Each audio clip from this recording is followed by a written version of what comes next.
kegagalan seseorang manusia menguruskan emosinya yang ada di dalam jiwa dan hatinya menyebabkan tindakan-tindakan yang berlaku, output yang dihasilkan oleh seseorang individu itu akan jadi baik atau tidak baik berdasarkan kepada pengurusan emosinya itu.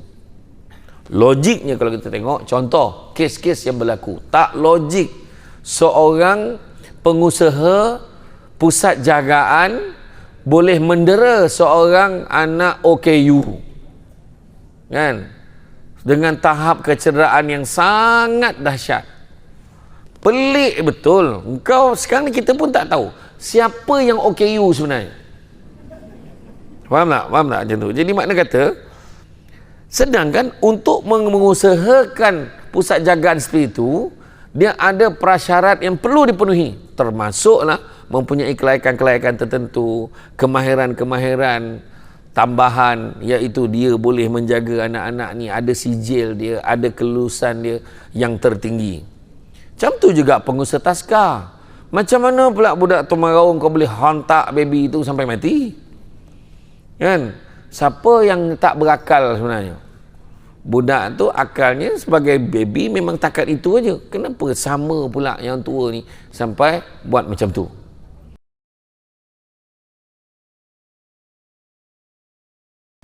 A'udzubillahi minasyaitonirrajim. Bismillahirrahmanirrahim. Assalamualaikum warahmatullahi wabarakatuh. Alhamdulillahillazi arsala rasulahu bil huda wa dinil haqqi liyuzhirahu ala dini kullihi walau karihal kafirun walau karihal musyrikun walau karihal muslimun. Subhanaka la ilma lana illa ma 'allamtana innaka antal alimul hakim. Rabbi syrah li sadri wa yassir li amri wahlul 'uqdatam min lisani yafqahu qawli.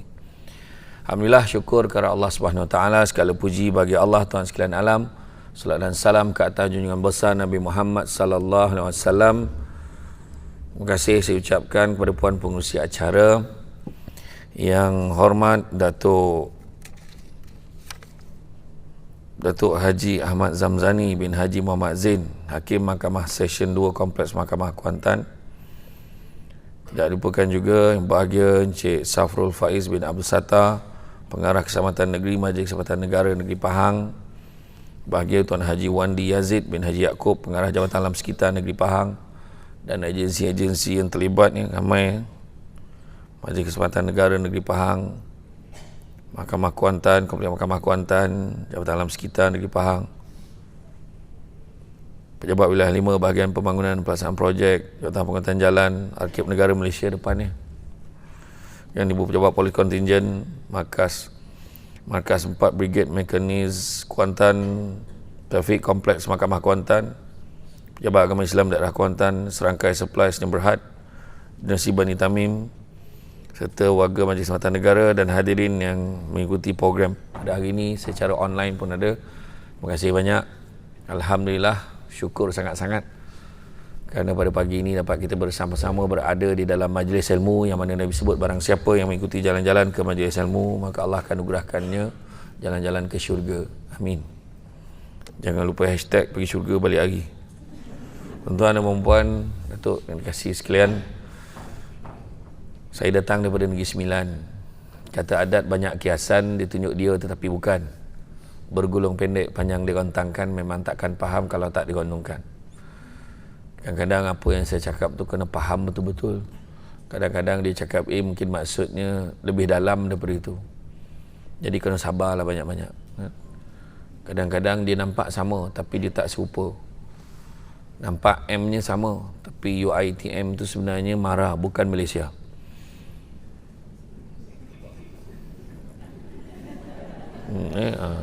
Universiti Teknologi Mara, bukan Malaysia. Dengan UiTM di hatiku, saya buat pembetulan je kan. Kan, tu saya kata tadi, dia maksud yang tersirat. Pijak gajah sambil berlari, rupanya hujung batangan patah. Banyakkan usaha kepada diri selagi diri muda dan muntah. Buah keras makan dikikir, dibawa orang dari hulu. Barang kerja hendaklah difikir, supaya kelak tidak mendapat malu. Kapal layar bertiang 3, tiang keempat batangan patah. Amal ikhtiar bahagian kita, hasil pendapat di tangan Allah. Bukan rusa sebarang rusa. Rusa larangan Raja Melayu. Jangan biasa membuang masa. Masa berjalan lepas selalu. Terbang indah si kunang-kunang. Cahaya bertebaran jadi hiburan. Yang berlalu usahlah dikenang. Penyesalan kemudian jadikan pengajaran. Bunga-bunga indah ditata untuk melengkapi keindahan taman. Jika kita suka berdusta, pastilah kita dijauhi teman. Bertambah tampan Tuan Sulaiman semenjak tinggal dalam kota. Jika ingin hidup yang nyaman, janganlah kita suka berdusta. Titis embun di hujung kota. Angin selatan bertiup kencang. Puitis madah bersulam dusta. Manis di depan, menikam belakang. Selendang gadis terbang melayang. Jatuh hinggap di bahu jejaka. Mulut manis berkata sayang, tapi di hati dusta belaka. Apabila mencari buah yang kelat, pucuknya dapat dibuat ulam. Apabila sekali lidah tersesat, kutuk dapat umat mendalam. Jadi tuan-tuan dan puan sekalian, hari ini tajuk ni dusta. Apabila dusta hampir bertahta, penawar hati bila dusta hampir bertahta. Tapi hakikatnya dusta hari ini bukannya hampir, memang dah datang dah. Cuma tinggal lagi kita yang kenalah bersifat manusia yang bijak dan cerdik. Bila maksud bijak dan cerdik ni, bijak dan cerdik ni, dia bukan hanya tahu, tetapi dia dapat membantu diri dia untuk mengelakkan daripada terbabit sebagai mangsa dusta. Macam itulah. Dan mengelakkan diri supaya terlibat dengan pendustaan. Macam itulah lebih kurang. Macam hari ni kan, saya ingat lagi Profesor Hamka pernah menyatakan, pembohongan yang paling besar di dalam jiwa adalah apabila mulut berkata ya, hati berkata tidak. Macam tu. Mulut kata ya, hati kata tidak. Macam hari ni kan, ramai yang datang dengan ceramah. Ini adalah satu program yang menggembirakan kita. Bila datang, sebab maknanya tak payah kerja. Kan? Maknanya tak payah kerja sebab kan, contoh kan, dengan ceramah je weh kan, minta-minta lah, ini dah tentu-tentu habis pada tengah hari kan, tengah hari makan, balik tinggal berapa jam je kerja. Tu pun kalau kerja, contohlah kan. Tapi bukan orang sini lah, saya merujuk pada program yang pernah saya pergi dulu. Sini tak ya, sini memang majlis ilmu. Tu maksud saya tadi kan. Kadang-kadang orang ni kena faham kenapa. Apa maksud dusta? Definisi dusta, bohong, tidak benar, dan pada dasarnya dusta adalah menyatakan tentang sesuatu yang diketahui palsu dengan maksud menipu. Tentu. Menyatakan sesuatu yang diketahuinya itu palsu dengan niat menipu, itu dusta. Kemudian penawar. Apa maksud penawar? Penawar maksudnya adalah ubat bagi apa? Ubat bagi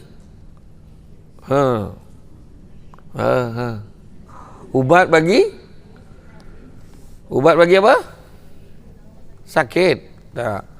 Penawar tidak digunakan untuk sakit sebenarnya, tapi penawar adalah ubat bagi racun. Nampak? Penawar ni spesifik, mesti untuk racun. Cuma kita, manalah tahu, cubalah tawar-tawarkan air, kata kan. Dia tawar-tawarkan air. Sebenarnya air tu memang dah tawar. Kan? Dah apa bondo ayat cakap kan, suruh tawar-tawarkan air tu memang dah tawar, nak tawar apa lagi? Dia kata, alah doa-doa lah sikit. Doa apa? Bacalah selawat 3 kali, baca Fatihah. Baik, kau yang baca, kau dah tahu baca. Macam tu kan? Tapi penawar ni sebenarnya dari segi bahasa memang untuk mengubat racun. Tapi orang kita gunakan untuk merawat penyakit. Tak apalah, kita ambil juga. Racun dari segi biologi ialah bahan yang menyebabkan kecederaan, kesakitan, kemudaratan atau kematian sesuatu organisme, biasanya melalui tindak balas kimia atau aktiviti lain pada tahap molekul sekiranya mencapai tahap kuantiti yang tertentu. Tak perlulah saya huraikan sebab pengarah jata alam sekitar dekat sini. Kan? Jadi bahasa tu kalau aku explain dah lebih teruk daripada saintis pula kan. Macam itulah dia punya maksud dia. Jadi dalam bekerja ni ada beberapa istilah juga yang kita nak kena tengok. Pasrah, redha. Apa maksud pasrah? Apa maksud redha? Pasrah terpaksa dengan hatinya sakit. Menerima dengan hati sakit, itu adalah pasrah.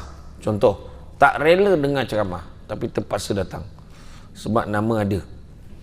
Kan? Contoh, itu pasrah lah tu. Tapi kalau menerima dengan ikhlas, itu redha. Dia terima dengan ikhlas, itu redha. Kemudian, bila sebut hati, hati ni kita tahulah, dalam diri kita ni adalah satu, sebenarnya akal. Dekat hati ni tersimpan segala emosi dan perasaan.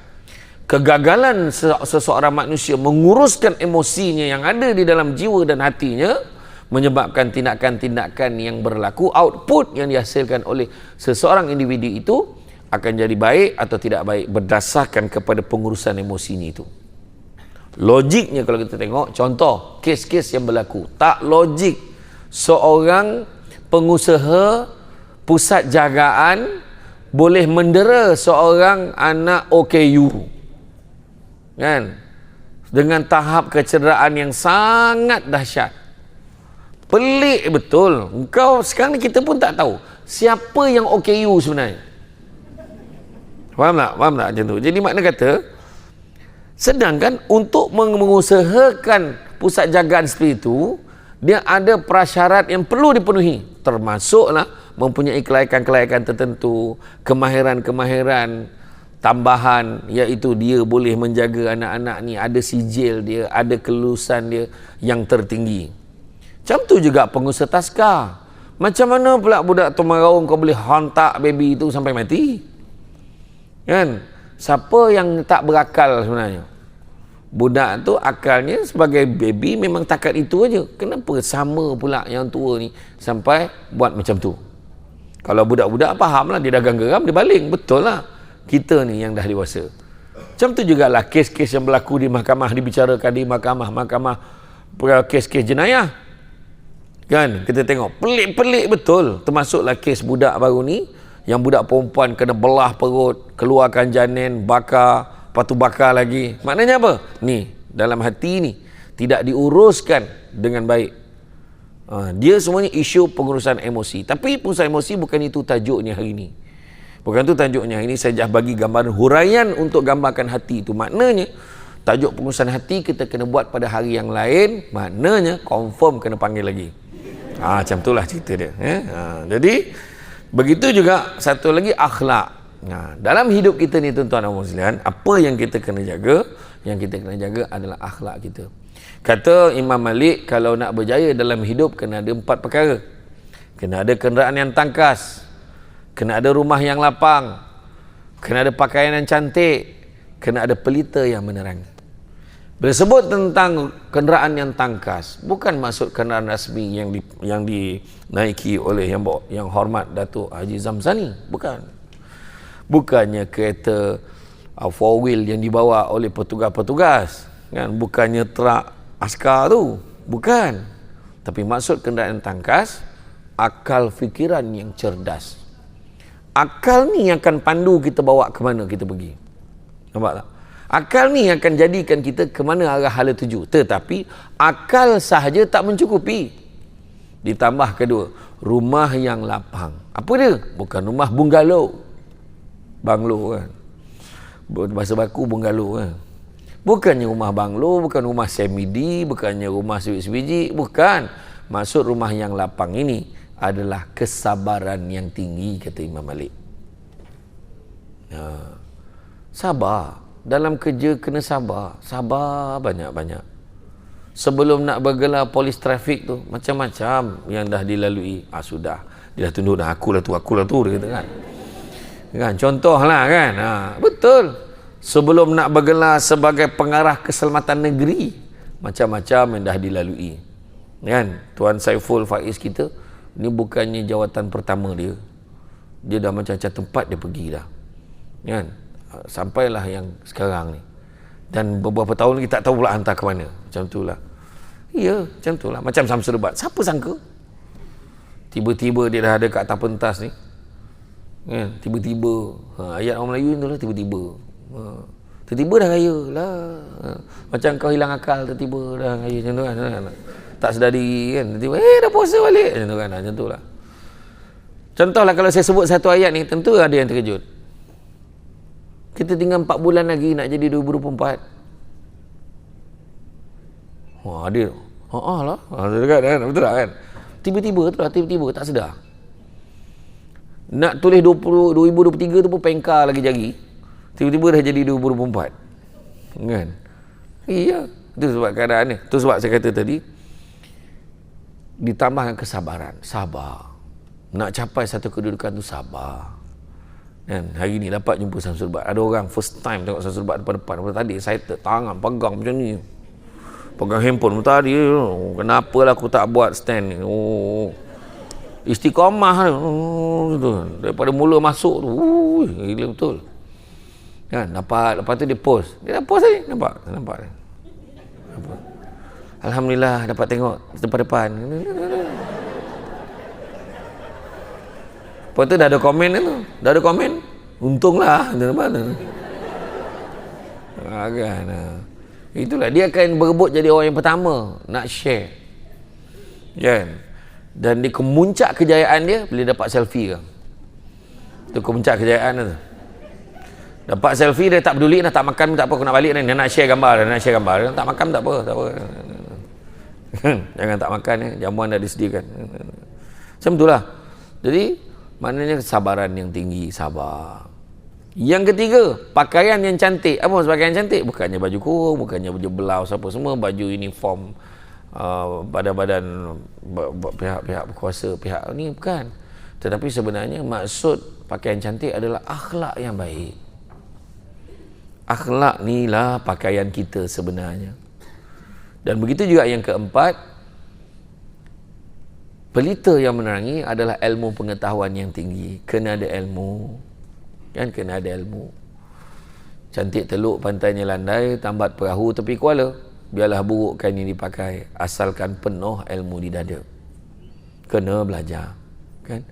Kadang fikir-fikir balik, ya Allah Akbar. Misalnya contohlah tentera, kan? Saya tengok tentera ni, ya Allah Akbar. Azab hidup di dalam belajar dulu. Belajar pun azab. Kan? Tengok muka-muka mangsa azab ni. Allah Akbar. Betul kan? Saya pergi dekat Mindef, saya pergi dekat kamp Sungai Besi kan? Saya pergi kan? Ya Allah Akbar, saya tengok dekat koridor tu kena guling-guling dengan pegang senapang dengan apa.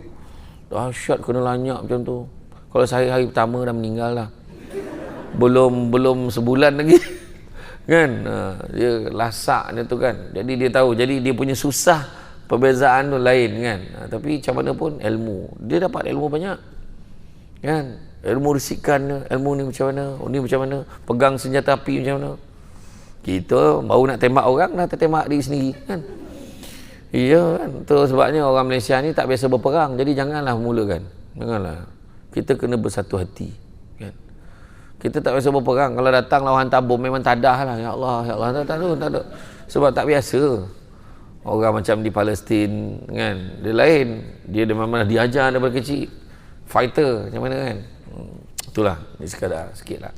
Jadi makna kata ilmu kena ada. Kain songket benang sutera, lilit sabalit buat selempang. Ilmu yang banyak jadi cahaya, walaupun sikit menjadi terang. Kena ambil ilmu. Dan ilmu ni akan memperkasa akal kita. Kesabaran tadi akan memperkukuhkan diri kita. Ke mana juga kita pergi. Itu sebabnya ada satu lagi kata-kata menyebut kekayaan yang paling besar adalah akal. Kemiskinan yang paling besar adalah bodoh. Keburukan yang paling buruk adalah terpesona pada diri sendiri. Dan semula-mula perbuatan adalah akhlak yang baik. Saya ulang balik sebab ramai yang nak salin kan. Saya ulang balik. Kekayaan yang paling besar adalah akal. Kemiskinan yang paling besar adalah bodoh. Keburukan yang paling buruk adalah terpesona pada diri sendiri. Dan semula-mula perbuatan adalah akhlak yang baik. Sekali lagi cerita pasal akal. Akal ni, itulah yang paling kaya. Dia mungkin belajar tak tinggi, tapi akal dia bagus. Dia create peluang. Macam mana nak buat apa. Ada seorang sahabat saya gitu. Anak dia dapat temuduga. Alhamdulillah lulus. Satu ketika tu lah. Lulus. Akhirnya dia tinggalkan, dia berhenti kerja. Dia tak sabar dah nak jadi pilot. Esok tu nak melapor diri pilot. Tiba-tiba diumumkan PKP. Umum PKP jadi tertangguh kerja. Kerja yang lama dah berhenti. Kerja yang baru tak ada boleh nak buat. So tak ada kerja. Berapa ramai pilot tiba-tiba buat Grab. Dan termasuklah ada satu pilot ni buat apa, nasi lemak Captain. Alhamdulillah viral, ramai. Dia pakai dengan baju pilot tu, tarik beg pilot, rupanya buka gerai. Dan nasi lemak dia mas, tak tahulah sedap tak sedap, tapi ramai lah kan. Macam tu lah.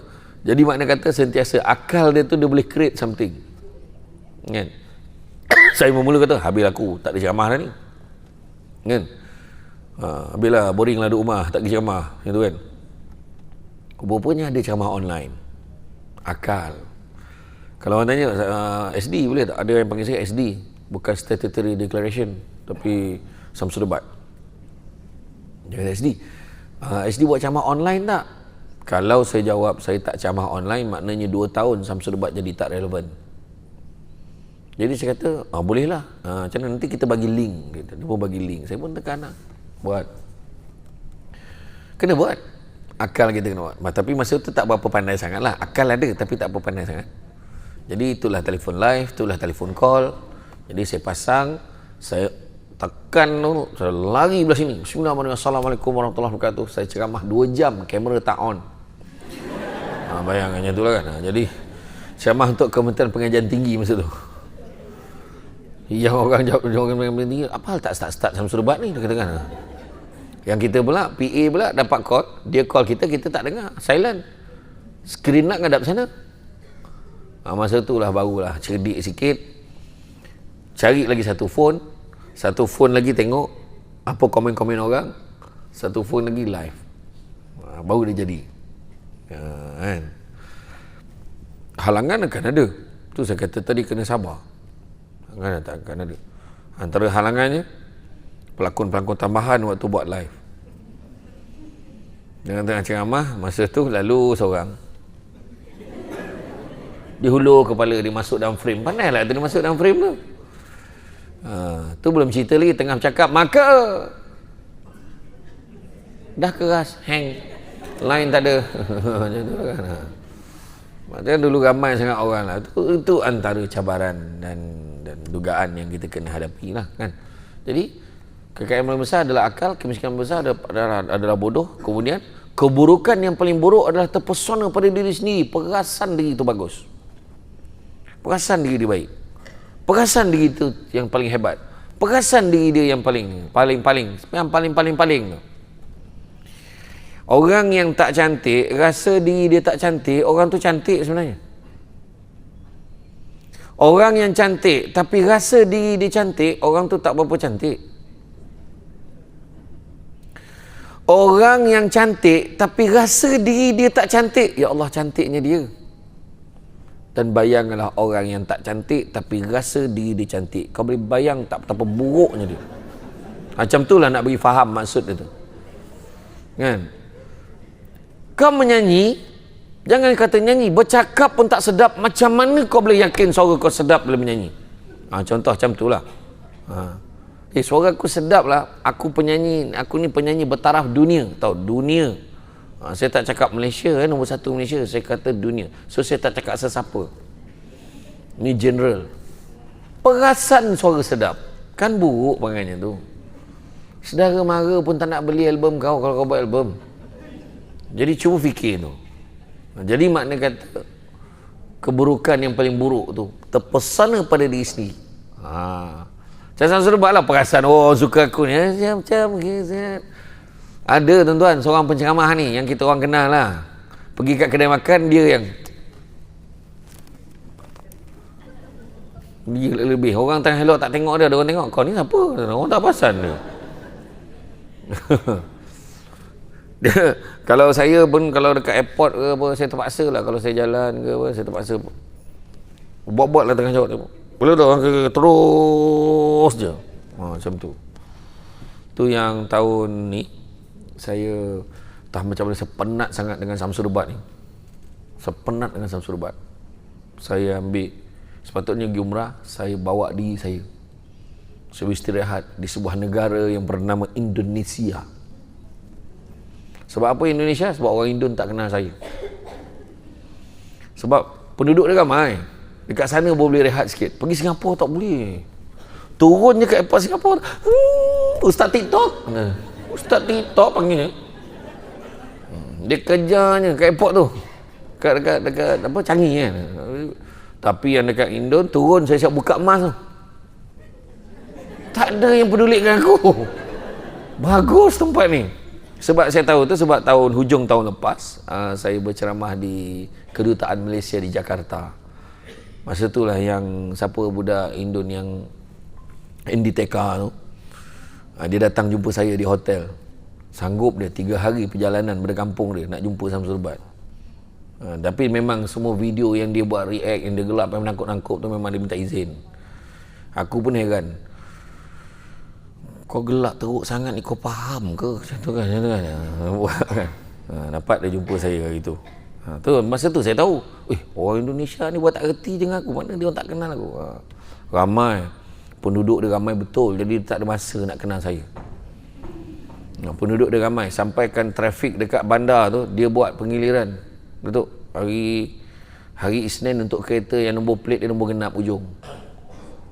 Hari Selasa untuk kereta nombor plate nombor hujung dia ganjil. Macam tu sekali lah. Kalau ada yang masuk juga walaupun tak ikut peraturan tu kena saman.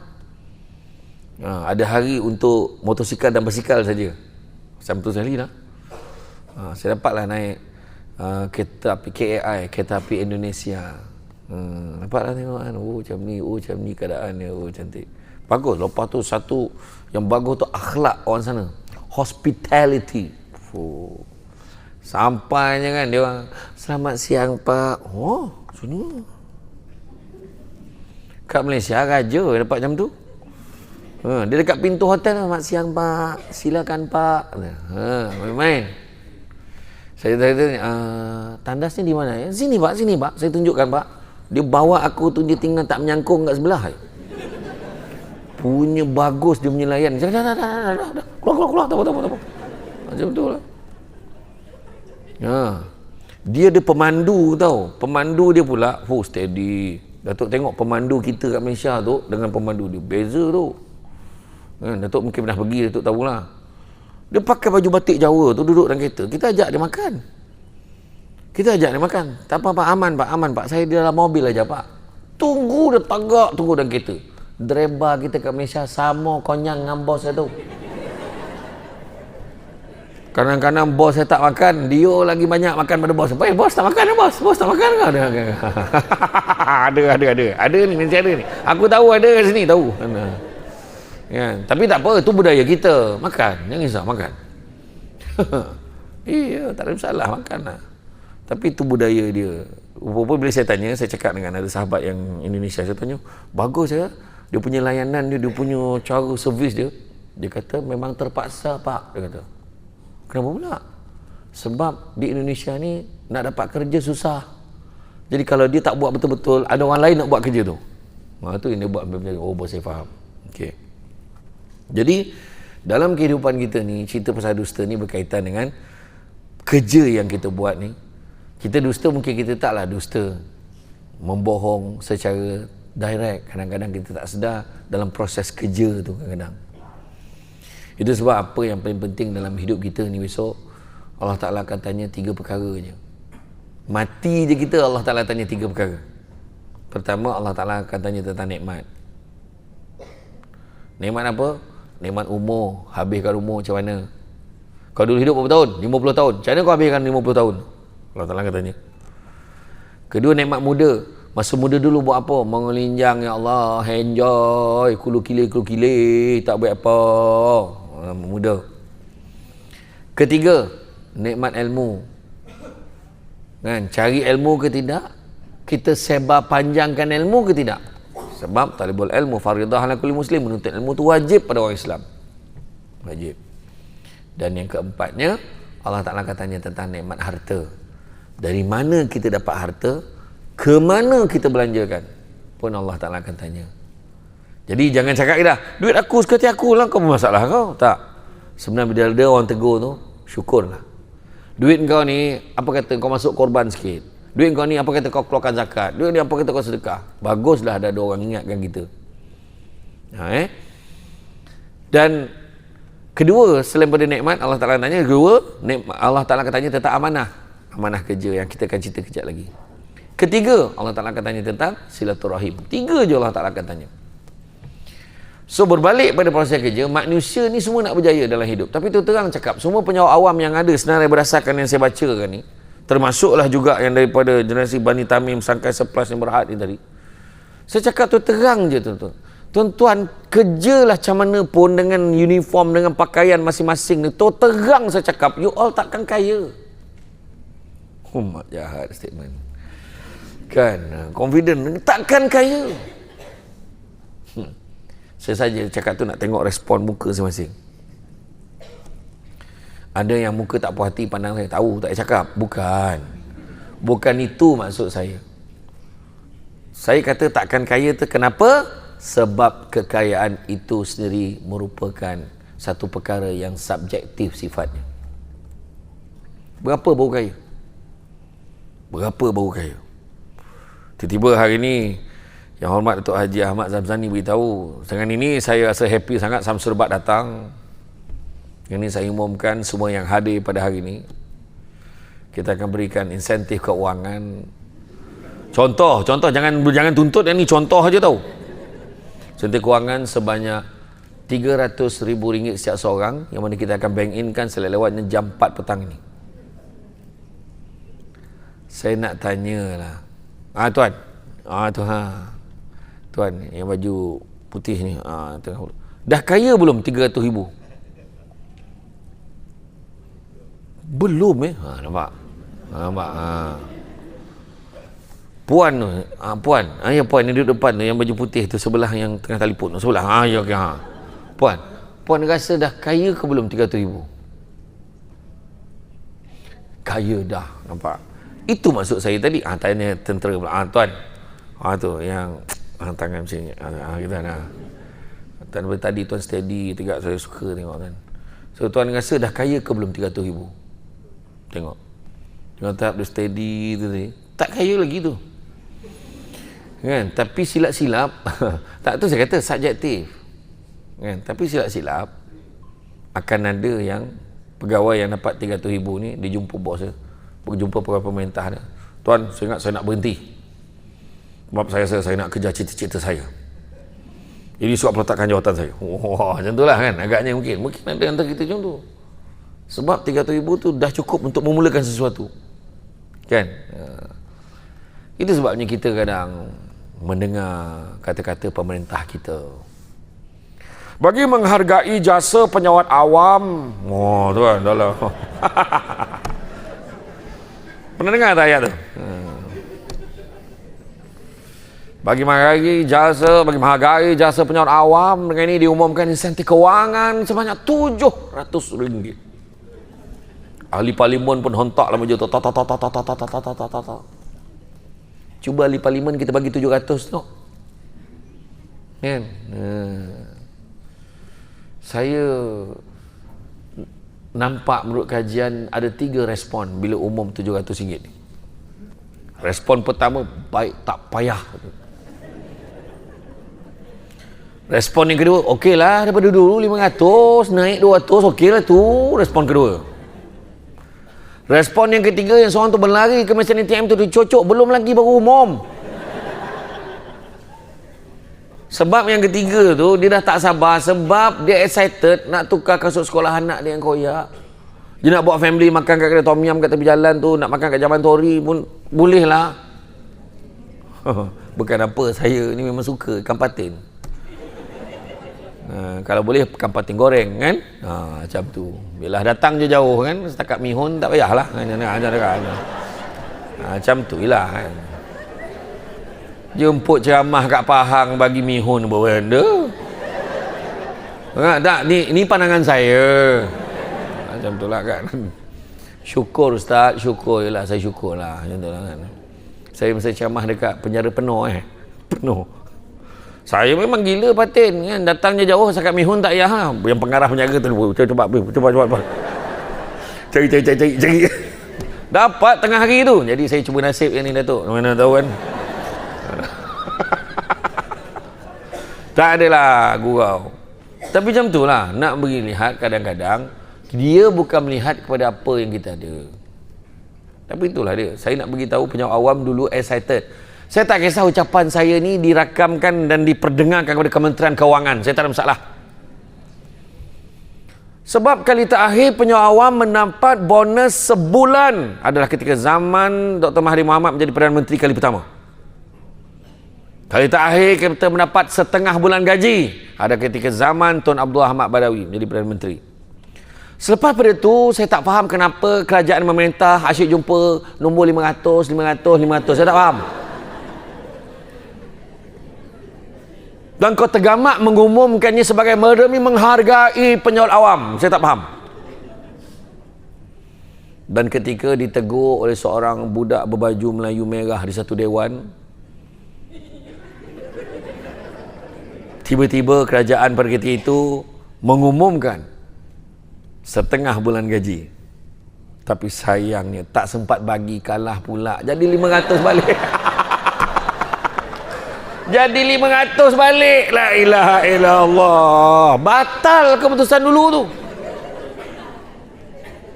Macam manalah penyewa awam nak semangat. Dulu kita dengar belanjawan ni, diam, nak umum ni, dulu. Siapa yang baru kerja dia tak faham.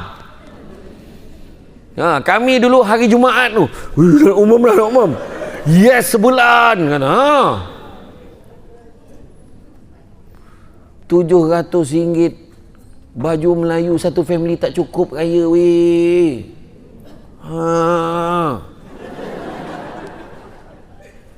Saya sekarang dah ada kad pesara. Saya dulu penyewa awam juga, saya pengarah undang-undang dan penguasaan. I'm a legal advisor. I'm a qualified lawyer, you know. Nampak kampung ni. You can take Syamsul out from Negeri Sembilan, but you cannot take Negeri Sembilan out from Syamsul. Remember that. Saya dekat pesara. So kalau kau dapat 700, aku dapat separuh. Kau faham tak maksudnya? Itu yang beri aku umumkan tadi tu. Oh patutlah dia katakan. Kad pesara tunjuk kat hotel dapat 10%, tapi bukan semua hotel dapat. Oyo dapat.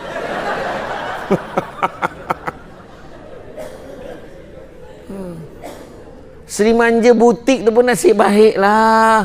Nasib baiklah ada wakil pihak komplek mahkamah tolong dapatkan. Makasihlah berbanyak. Best weh, bilik dia okey. Pemandangan dia dekat dengan Starbucks tu. Kan macam itulah Jadi apa yang kena ada dalam bekerja ni? Nak capai kejayaan tuan-tuan dan puan sekalian dalam bekerja, akhirnya bukannya kerja kaya. Setting nak kena betul. Kita beli handphone, benda pertama sekali kita akan usik adalah setting, bukan kamera orang perempuan. Kalau aku tanya kau, buang karen, tanya kamera dia. Tak.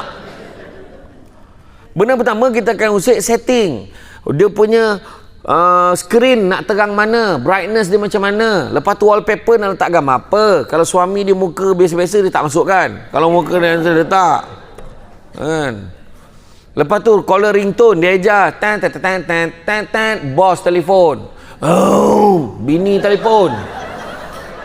Isteri telefon bunyi rimau letak. Oh, diam dia katakan. Kan? Tapi kalau setting kita bukan usik hari-hari. Kita tak usik hari-hari. Kita usik hari pertama je. Tapi kalau lepas beberapa bulan tiba-tiba apa salah kelabu skrin ni, maka kita akan perbetulkan balik setting dia. Tu dia. Setting tu adalah niat kita. Saya ceramah untuk bakal-bakal pesara. Saya ceramah untuk bakal-bakal pesara di PPUM, Pusat Perubatan Universiti Malaya, yang mana pelbagai agensi datang, yang orang nak bersara lah ni. Saya kata, tuan-tuan bekerja bagus dah, dan tuan-tuan akan dapat pahala ibadah kiranya ada 3 perkara. Iaitu pertama, benda baik, kedua, diizinkan oleh Allah kaedahnya, dan ketiga, niat kerana Allah, dapat pahala ibadah. Masa tu adalah yang frust. Ya Allah, ruginya saya ustaz. Dia kerja, contohlah, kerja kat Jabatan Kebajikan Masyarakat. Bantu orang susah, benda baik dah. Kaedahnya betul, ikut prosedur, ikut senarai, ikut SOP dah ditetapkan, dah bagi ikut orang yang memang yang layak terima. Yang ketiga, niat kerana Allah, dapat pahala ibadah. Dia kata rugi sebab dia terlupa niat kerana Allah. Jadi tuan-tuan ni buat kerja government, kerja sektor kerajaan ni bagi servis. We deliver services kepada rakyat, kepada masyarakat, maka tu benda baik. Rugi kalau tak niat kerana Allah. Contoh katalah saya, Encik Syafrul Faiz dan juga Tuan Haji Wandi, kami bertiga tubuhkan satu persatuan nak bantu ibu-ibu tunggal seluruh Kuantan. Dan kami fokus. Kami tak tolong anak yatim, kami tak tolong yang lain. Kami memang tolong ibu tunggal semata-mata. Fokus. Encik Safrul diangkat sebagai presiden, Tuan Wandi sebagai penasihat, saya sebagai setiausaha. Benda baik tak bantu ibu tunggal? Baik. Kedua, kaedahnya kena betul. Dan ketiga, niat kerana Allah. Kami namakan persatuan kami ni PLP, Pertubuhan Lelaki Prihatin. Tiba-tiba kita bagi pun, okey, cara niat kita nak buat ni, kita buat macam mana? Kita buat, pertama benda baik, bagus ibu tunggal. Kedua, kaedahnya kita pergi ramai-ramai bagi bantuan dekat dia. Dan ketiga, niat kerana Allah. Tapi kalau ada salah seorang ahli persatuan tu, aku dapat selfie dengan dia orang waktu bagi buat konten pun bagus ni. Dia dapat pahala buat kebaikan tapi dia tak dapat pahala ibadah. Ataupun tiba-tiba Tuan Safrul kata, macam ni lah, Tuan Wandi, Syamsul Lebat, untuk rumah yang last ni kamu semua tak payah ikut. Saya seorang je pergi, tak apa. Apa hal? Kami dah mula berfikir, dah berbincang.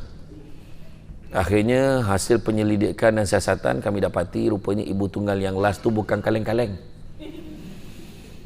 Lawa gila.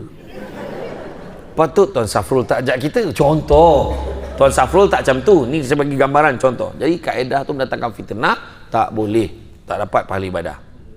Macam Robin Hood. Robin Hood kan kita tahu cerita Robin Hood, legenda Robin Hood yang diceritakan tu. Kan dia bantu orang susah, bagus dah. Katalah dia dah masuk Islam, nama dia Robin bin Hood. Dia tolong orang susah, bagus dah. Dia niat kerana Allah, bagus dah. Tapi kaedah dia mencuri daripada orang kaya. Matlamat tidak menghalalkan cara dalam Islam. Itu maksud dia. So letakkan niat kita. Itu sebab perbetulkan balik niat kita. Aku bekerja ni kerana apa? Kita niat kerja, saya nak tanya awal-awal dulu semua ikhlas. Aku nak kerja government. Bila saya jadi panel temu duga tanya kenapa nak kerja kerajaan lah, terjamin. Apa maksud terjamin? Boleh buat loan. Budak-budak sekarang macam itulah bila interview. Nanti banyaklah kelebihan-kelebihan. Fikir balik lah apa yang kau cakap. Kerja swasta pun banyak kelebihan. Tapi sebenarnya kerja. Orang nak kerja tu je. Berapa ramai yang cakap, aku masa interview tu, ya Allah, kalau aku dapat kerja ni, aku tak minta apa dah. Janji dapat kerja, janji dapat kerja. Betul tak? Tu ayat kita. Betul tak? Betul ke tak? Betul. Tapi bila dah kerja, tak puas hati orang lain naik pangkat. Bila dah kerja, tak puas hati. Kenapa dia je dapat APC? Weh, macam ada seorang yang kerja. Pah dia. Kita ni apa? Dia tu. Bukan senang nak bagi APC. Kami sebagai ketua-ketua jabatan ni, nak buat mesyuarat, nak bincang, semua ada pandangan. Kalau boleh jangan bagi dia lah. Ada seorang nak bagi pandangan. Walaupun di jabatan lain. Dia bagi pandangan. Tak boleh lah. Sebab apa? Dia ni dulu pernah saya jumpa dia mesok okok dekat belakang. Attitude dia tak bagus lah. Dia ni melawan dia. Oh ya ke? Orang ni bincang, akhirnya tak dapat. Bukan salah bos kita. Dia dibincangkan. 7% to 8% saja daripada jumlah keseluruhan staff. Tak semestinya dapat. Dan jangan perasan bila semua orang dapat, lepas tu kau. Semua dah dapat ni, lepas ni aku ni. Lepas ni aku. Sekali tak dapat, kecewa. Jangan lupa, jangan marah. Sebab apa? Sebab rezeki ni Tuhan tentukan. Kan? Iya, tu saya kata tadi. Kita marah tak dapat tu, marah tak dapat ni. Kadang khusus pun boleh marah.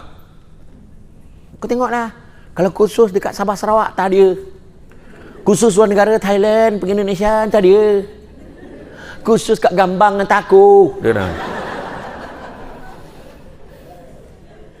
Dia boleh petikai pasal khusus. Aku bagi contoh betul. Jadi ikhlas tu penting. Niat ni kena perbetulkan. Jadi dalam bekerja apa kena ada? Pertama, jujur. Buang elemen dusta. Jujur. Jangan tipu. Jangan tipu klaim. Saya nak beritahu, klaim tidak menambah pendapatan. Dia cuma cover sebahagian saja daripada perbelanjaan yang kita dah keluarkan. Bailiff, notice server, dia dapat overtime tinggi sebab hari-hari hantar surat. Tapi kau tengok spoket dia berapa kali tukar, tayar berapa kali botak tukar. Kan? Pergi hotel, bukan semua kelayakan sama dengan Yang Hormat Datuk Zamzani. Kelayakan dia mungkin lain. Kan? Kita kelayakan kita mungkin lain. Kita kelayakan kita kata RM80 allowance sewa hotel lodging. Kan ada bahagian kolom tu kan. Kelayakan RM80 mana ada hotel RM80? Tapi nak bathtub. Ambil hotel Zenith. 300 lebih. Tapi tak apalah, 200 lebih tu kita yang pilih, tapi claim RM80 aja. Melainkan dengan kelulusan daripada ketua jabatan. Tentu kita buat. Yang klaim menambah pendapatannya adalah orang yang tak buat tapi klaim. Tak overtime tapi klaim overtime. Tak pergi tapi buat klaim macam pergi mileage, klaim mileage. Lepas tu duit tu bawa balik rumah, bagi anak bini makan, masalah rumah tangga, anak bangang melantun-lantun, salah siapa? Ni cakap betul. Kita tak sedar benda tu. Kenapa banyak masalah keluarga aku? Apa pasal rotek ni mati serentak ni?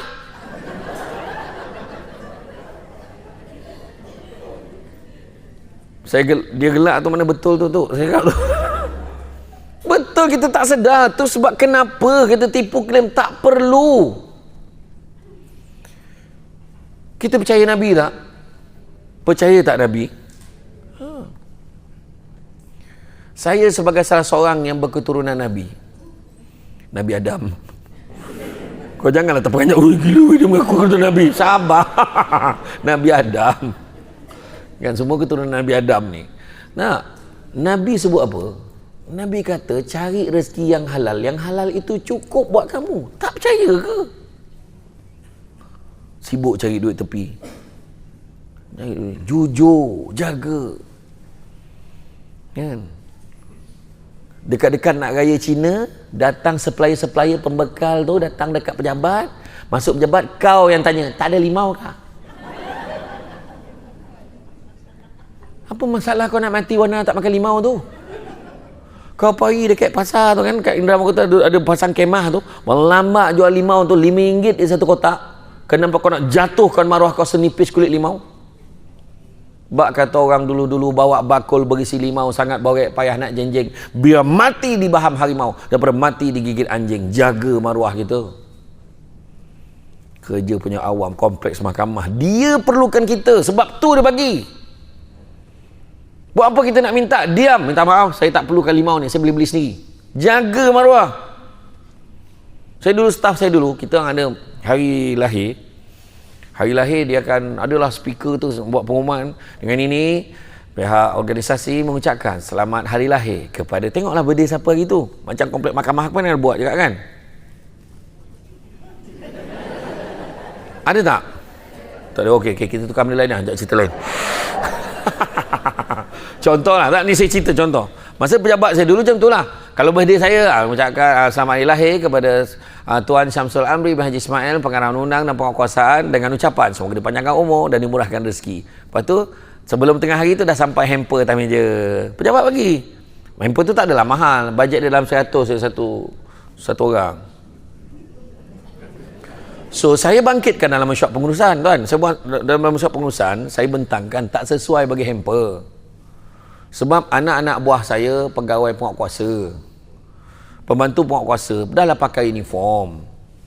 Balik naik motor, letak kat bakul, naik motor, bawa hamper. Semua cakap rasuah tu. Wahal tu hari jadi dia. Tu sebab kita kena make sure benda tu tidak disalah tanggap oleh masyarakat. So saya cadang tukar, jangan bagi hamper lagi dah. So masa tu organisasi pun setuju untuk tukar kepada voucher RM100, pilih pasaran-pasaran tertentu. Jadi bila dia dapat tu, dia bolehlah buat family dia. Hari ni jom kita pergi pasaran, dapat juga meringankan beban. Staff. Contoh. Bagus tak kalau dapat diimplementasikan dekat pejabat masing-masing? Bagus tak? Bagus. Silap ceramah panggil ni. Tapi bagus apa? Betul. Tu sebab dia kata penting. Jaga. Jujur. Jangan menipu. Jangan. Kadang tipu klaim. Lepas tu bahagian kewangan akan tanya. Query. Kenapa klaim tak sama? Sedangkan 5 orang ni pergi khusus tempat yang sama. Mula dari marah. Bahagian kewangan selalu jadi mangsa kena marah dengan orang. Macam duit mak ayah dia kata. Sebab bukan duit mak ayah dia lah dia tanya. Sebab kalau dia meluluskan pembayaran tu, silap-silap kalau silap, dia kena secharge nanti. Jawab je lah dengan jujur. Kenapa klaim tak sama? Minta maaf puan, saya tak tahu jalan. Dekat roundabout dia 3 kali saya pusing. Itu yang Malaysia beza sikit pada dia orang. Saya dalam dilema, tak tahu simpang mana harus ku lalui. Time tu lah waste dengan map tu jam. Dia kata, contohlah. Jawab je dengan jujur. So, pihak kewangan akan tahulah nak buat keputusan berdasarkan apa. Dia akan manage lah berdasarkan ni, kita setuju untuk bayar banyak ni. Okay. Itu je. Amanah. Jujur. Kedua, amanah. Jaga amanah. Hari Sabtu Ahad kadang petang malam datang pejabat bawa anak. Contoh, tak ada masalah. Duduk dan diam. Jangan kacau mama. Mama saja. Nyampah aku. Asal mana? Bentong. Alah mama. Dia nyampah aku. Kampung mana? Rauk. Mama. Teringat saya ikan patin tu. Berapa ringgit? RM25. Ikan patin tu, masa saya beli tu. Berapa ringgit? RM25 sekalau. Oh, dia kata. Patin buah RM200 sekalau. Patin moncong RM600 sekalau. Kalau kami makan pahit, kami jual manis. Dia kata macam tu. Dia cakap macam tu lah. Ya Allah. Saya beli bawa balik. Kan, bawa balik. Saya sampai kat Seremban, saya gantung kat depan pintu rumah mak saya. Kan, besok tu mak saya, kau yang letak ikan tu. Kau nak makan bila ni? Mak saya masak. Macam tu lah keinginan saya pada patin. Macam tu lah. Okey? Kan? Teramat dahsyat kan. Sebersalah yang dia di meja VIP ni kan. Tak adalah saja, saya okey je, tak ada hal kan. Itu kalau boleh. Kan. Aduh, gurau tuan, saya kuat gurau. Jadi kita amanah, bawa anak datang. Duduk dan diam, jangan kacau mama. Nah, ambil kertas soal selai. Nah, ambil pen soal sebatang. Kertas, pen, semua pejabat punya. Habis dah amanah tuan-tuan dan puan sekalian. Kalau benda kecil tak boleh jaga, petang lagi benda besar. Tu sebabnya datang, kalau nak bagi anak macam tu, bawa barang-barang sendiri. Jangan guna mesin photostat untuk minit mesyuarat persatuan penduduk. Jangan guna mesin photostat untuk photostat IC dengan surat beranak anak-anak. Jangan. Sebab kita kalau photostat kat luar apa baru berapa sen, 5 sen, 10 sen. Kenapa nak gunakan harta kerajaan untuk tujuan peribadi? Tak boleh. Ambil pen hak milik yang diberikan urusan rasmi kerajaan, jangan tulis benda yang tak ada kena mengenai dengan urusan rasmi. Sampai macam tu sekali kena jaga sebenarnya. Faham? Itu sebab sebesara. Susah situ tak boleh, ni tak boleh. Saya masa bersara tu masa bersara, sebab masa tu dia puncanya kenapa saya bersara. Mula tu bila saya saya dulu ceramah main-main je. Sampailah satu tahap saya rasa saya nak buat betul-betul. Sebab adalah seorang Datuk ni, Datuk Ismail ni, dia datang kat pejabat saya. Dia daripada konsultan, dia ceramah motivasi lah. Dia dulu bekas pegawai kerajaan, lepas tu dia buat konsultan. So tanya dia, Datuk, apa perasaan buat konsultan ni? Mesti best kan? Dia kata, saya menyesal. Menyesal kenapa pula? Saya menyesal kenapa saya tak buat dari dulu lagi. Dia tunggu dia pencen baru dia nak buat, jadi lambat. Oh iya ke? Saya masa tu dah terfikir. Saya tanyalah pak saudara saya, tanya pak ngah saya. Pak ngah saya tanya saya balik, kaki kat sebelah dah keluar ke belum? Kaki yang sebelah dah keluar ke belum? Sebelum nak tarik kaki sebelah lagi. Kalau nak berhenti lah. Kerja kerajaan dah sedap dah. Gaji dah tinggi. Enforcement bawah saya 80 orang. Pembantu takbir ada 8 orang. Bailiff ada 10 orang. PA ada 2 orang. Yogesh Hima ada 2 orang. Masa tu nak berhenti ke tidak, so saya cubalah letakkan kaki sebelah kat luar, saya ambil cuti tanpa gaji selama setahun. Tak sampai setahun, baru 9 bulan bos dia baliklah, payahlah kau tak ada. Masuk balik kerja, masuk balik kerja, hidup saya dah tak sama. Masa tu orang dah kenal Samsul Debat, masa tu dah top nama Samsul Debat. Yang mesyuarat sama dulu dia bukan Samsul Debat ke? Wah, dulu kau memang mesyuarat dengan aku dah, selama ni dia tak perasan aku. Macam tu lah. Lepas tu bila saya masuk kerja balik, lagi sibuk sebab siang kerja malam ceramah, Sabtu Ahad langsung tak ada rumah ceramah. Lepas tu sampai satu hari tu yang kadang kalau pergi dia jauh dekat Majlis Kuantan, kena pergi Penang, saya terpaksa ambil cuti. Sampai satu tahap saya dah tak tahu mana satu part time. Macam jadi pengarah undang tu pula part time. Jadi saya pun bersara. Bila bersara tu saya kata tadi, bukan senang mula tu. Seminggu pertama tu bangang sekejap. Sebab minggu pertama tu tak biasa lagi tau. Sebab kita dah biasa kerja punch card pagi. Pagi mana? Kat rumah tak ada orang, anak pergi sekolah, bini kerja. Kan saya dah kahwin tau. Lepas tu nak buat apa ni? Nak ajak kawan-kawan minum, kawan-kawan kerja. Kawan-kawan kerja kita nak buat apa? Tapi lepas pada seminggu tu hidup saya dah tak sama. Sibuk betul-betul sampai sekarang. Dah berapa hari tak balik. Macam tu lah. Tu sebab kita kalau sibuk macam mana pun, tuan-tuan dan puan sekalian, bila balik rumah bagi salam, assalamualaikum warahmatullahi wabarakatuh, assalamualaikum warahmatullahi. Kalau semua dah tidur, kita masuk dalam, jangan tu masuk bilik sendiri, masuk bilik anak. Hargailah. Masuk tengok bilik anak, ya Allah, masa bila lah kau besar? Tiba-tiba dah besar, ya Allah. Ramai betul, pusing keliling tengok anak ni. Lepas tu masuk bilik sendiri, lah kau pun dah besar. Masa bila lah kau besar? Tidur macam ni pula tu, ya Allah, mana pula aku nak tidur ni, ya Allah. Alih tangan seslow ni, lambat balik. Aku kena marah dah. Tu cakap tadi, jaga amanah. Yang ketiga, jaga ukhuwah. Jaga hubungan satu dengan yang lain.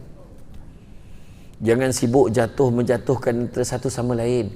Mana-mana departmen lah selama ni yang kena serbu oleh SPRM ke, kena disoal siasat ke, bukan punca pada luar, percaya cakap saya, punca pada dalam organisasi itu sendiri. Ni pegawai ni tak lagi nak tanggungjawab lah, ni plap surat layang bagi. Siapa bagi? Orang dalam.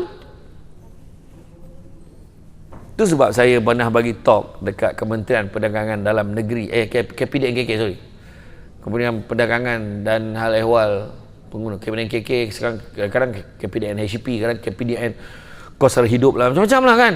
Ikutlah selera menteri tu kan. Masa saya camah dulu, bicara integriti noktah bertindih apabila kain terlondeh, tajuk dia. Bicara integriti apabila kain terlondeh. Maksudnya apa? Ruam dekat kaki kita tu mula kecil. Tapi sebab kita tak nak ambil tindakan cepat, kita biarkan ruam tu makin merebak. Itu gunanya, kena guna. Mana krim-krim yang ada? Krim-krim yang ada yang peringkat dalaman ni apa? Unit audit dalam dengan unit integriti.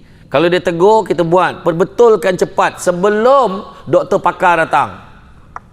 Kalau doktor pakar nampak benda tu dah besar, nama doktor pakar tu adalah SPRM. Dia datang, dia tak tengok ruam tu, jadi londehkan kain, habis semua departmen dibongkar. Sebab saya kata, buat kawan dengan unit audit dalam, dia bukan musuh kita, dia nak tolong kita. Unit integriti, dia nak tolong kita. Bila dia tegur, tolong terima, jangan rasa ego sangat. Apa hal lah, departmen saya okey lah, pahal pula ni minor NCR, major NCR ni pahal, dah sound pula bahagian audit ni. Mana unit audit? Siapa yang daripada audit? Kan? Entah nak mengaku lah dah. Cepat. Unit audit mana? Saya nampak yang menunduk ni kan. Saya macam, ya. Mana unit audit? Cepat. Tak apa. Saya bukan nak tanya soalan. Nak tahu je. Siapa? Tak ada. Memang tak dibenarkan datang. Oh ni betul tak patut lah. Kesian dia orang. Dah lah tak ramai. Itu memang ya. Tu maksudnya nak kena faham. Jaga hubungan. Kita jangan saling menjatuhkan.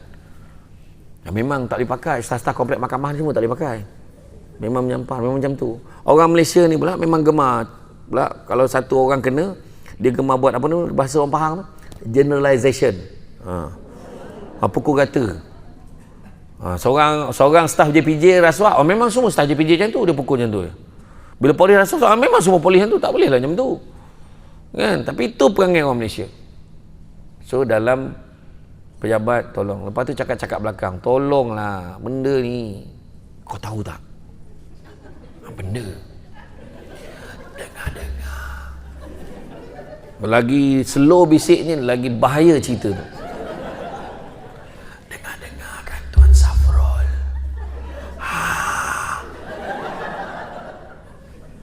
Nampak? Sedap ngata orang. Tadi saya lalu tadi, bukan saya tak dengar, tapi saya jenis macam dah biasa, sebab tak reti je. Lalu tingginya. Kau ingat aku tak dengar kau cakap pasal pun jalan tadi? Tinggi. Kau nampak muka dia dekat tadi lah, cakap apa? Dan TV 4 tua kan kau hajar betul tu. Yang gelak tak berhenti tu betul dia cakap. Saya okey je. Tapi betul saya cakap, yang saya pergi Sarawak tu, kan ada seorang non-Muslim, dia free hair, dia tegur saya, nak ambil gambar boleh? Boleh. Tak salah orang ke? Tak salah. Adiputra kan? Saya kata bukan. Nak kau ingat aku buat-buat cerita ni benda ni? Betul-betul. Dia yang cakap, aku pun terkejut. Saya tak adalah terbawa-bawa sangat, tapi bila masuk toilet tu. Dan nak jadikan cerita, 2 bulan lepas, saya ceramah dekat Pahang juga. Saya ceramah dekat KMI, apa? KMC, KMC. Kuantan Medical Center. Betul lah KMC. Saya makan dekat Jaman Tori. Patin lagi. Tak, masa saya makan dekat Jaman Tori tu, boleh saya tak perasan Adiputra dekat meja depan tu. Saya tak perasan. Dia bangun nak pergi toilet, dia lalu disinggah kat meja saya. Ustaz, tak tahu lah Ustaz macam saya ke saya macam Ustaz. Dia cakap macam tu. Saya tak adalah bawa-bawa sangat kan, tapi saya try kat pegang keris tu macam ni tu. Sama ke tak sama kan? Mat kilau kan. Itu saya kata. Jangan kita simpan dendam, marah, nak jatuhkan. Padan muka kau, puas hati aku. Ada beberapa agensi kerajaan disebabkan disabitkan dengan sesuatu perkara dan dikaitkan benda-benda tak baik, akhirnya agensi itu dah tak wujud hari ni. Ada. Jangan sampai jadi macam tu. Kita ni satu tim. Bila satu tim, buang sifat-sifat tak baik dalam hati kita. Pertama, buang tamak, kongsi tak apa. Faham perempuan?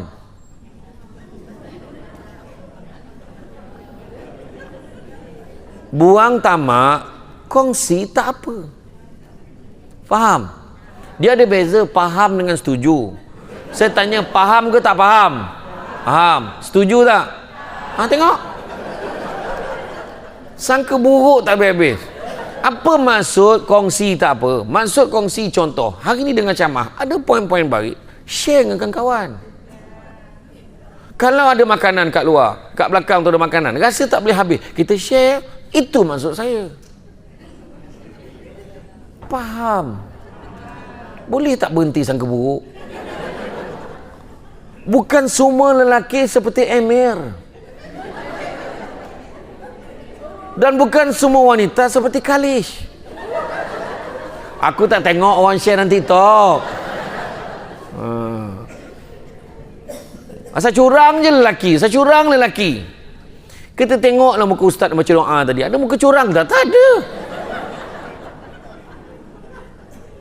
Kan? Dengar dia doa remaja rasmi macam tu. Dia auzubillah minasyaitonirrajim. Macam tu.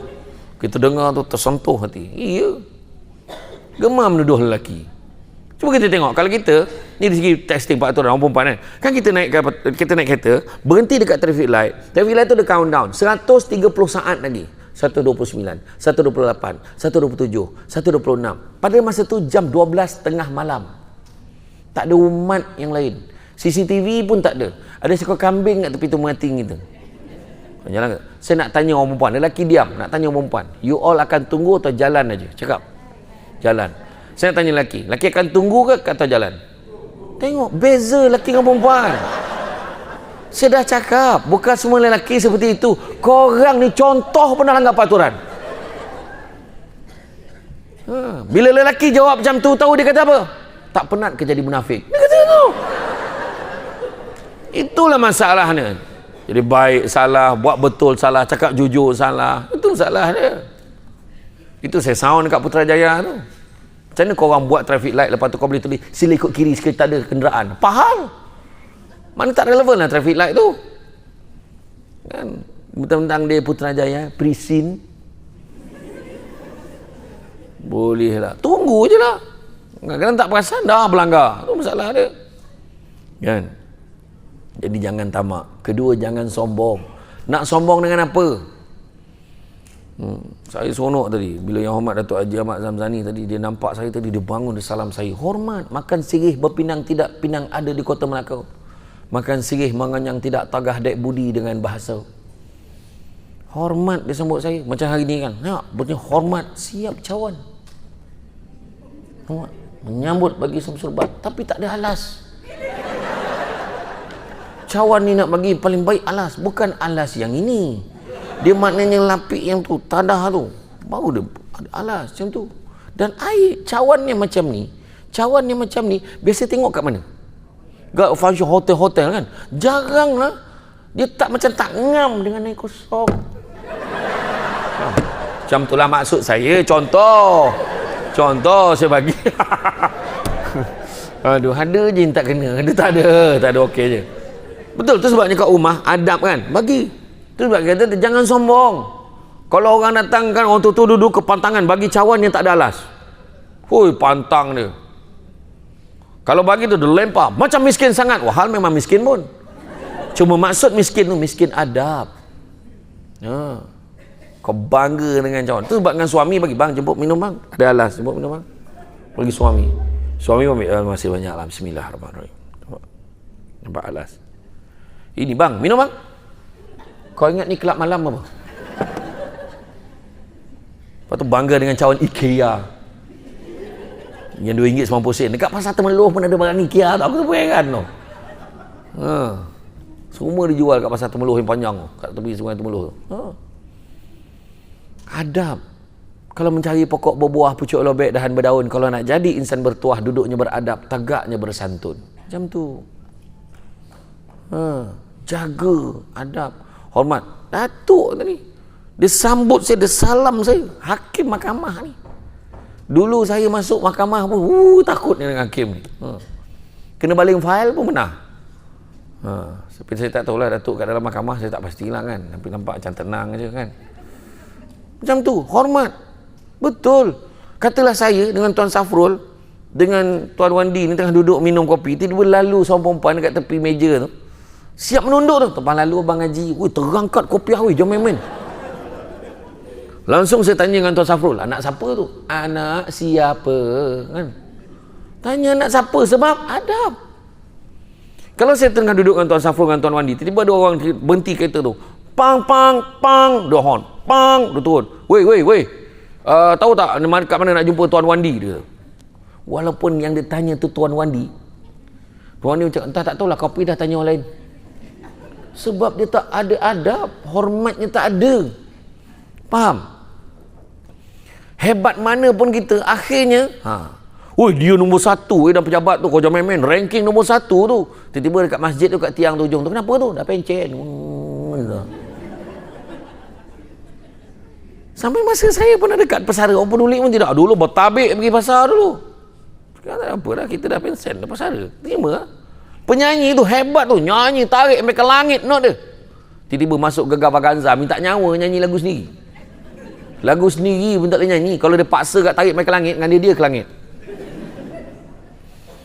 Dulu dia berlakon watak hero Malaya, hero idaman Malaya. Tiba-tiba berlakon jadi bapak, jadi tukang kebun.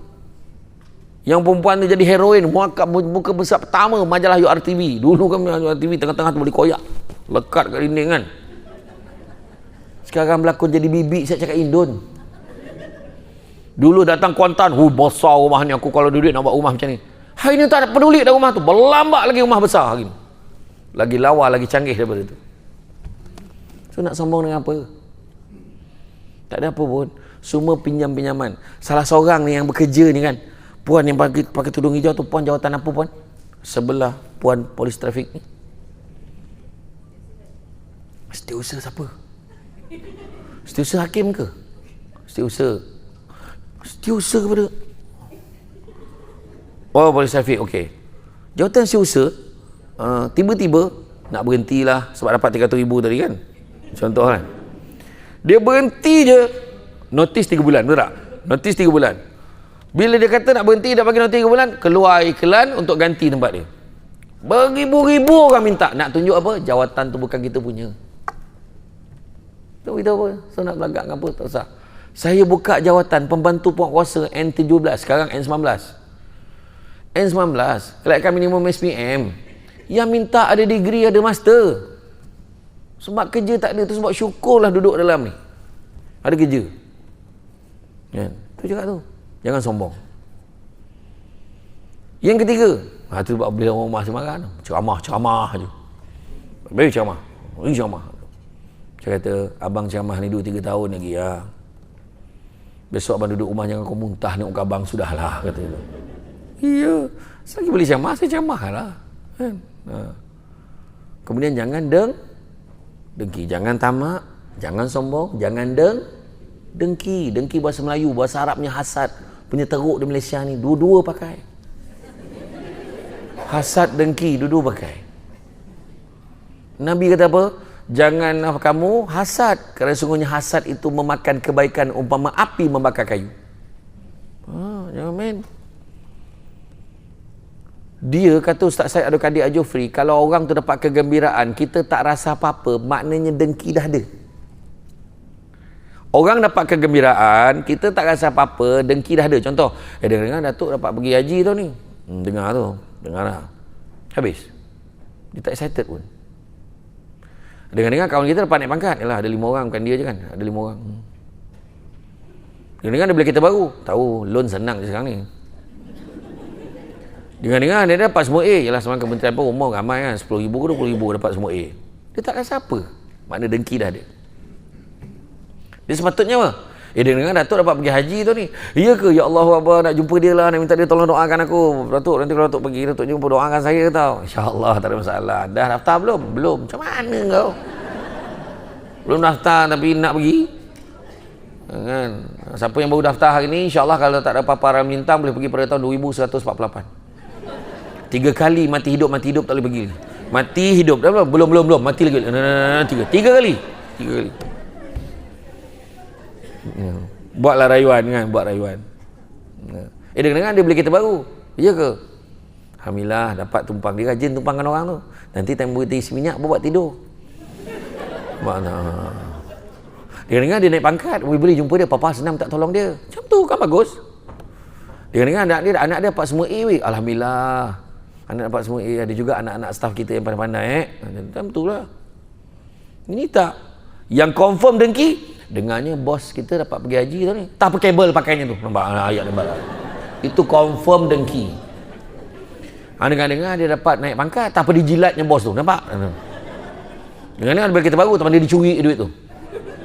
Dengar anak-anak dapat semua macam anak dia seorang pandai. Semua la ilaha illallah. Dengar abang haji tu lah, abang haji mana yang tu lah, yang dulu pencen sini tu, yang umur 80 tahun tu. Kenapa? Dia kahwin. Dia lah dia kahwin, kau tak dengar habis cerita ni. Kenapa? Bini dia umur 25 weh. Umur 80, bini 25, tak terangkat ke ni?